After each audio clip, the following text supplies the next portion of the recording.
Today we talk about how can you fix this problem or know how you can do that on your HiTv app.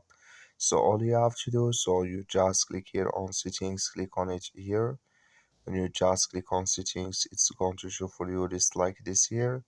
So then you go down, just keep going down here, click on apps, come to apps list here, and there you're looking for HiTv app, or just click on search, then here add HiTv app, it's going to show for you like this, click on it, then it's going to take you to this list, click on force stop, then you click on OK, then you go down, just click on storage, come to storage list here, just click on clear cache, then all you have to do, so you just go to your Play Store, click here on Play Store here, search here for HiTv, it's going to show for you like this, you will find here update, click on it, then it's going to work with you.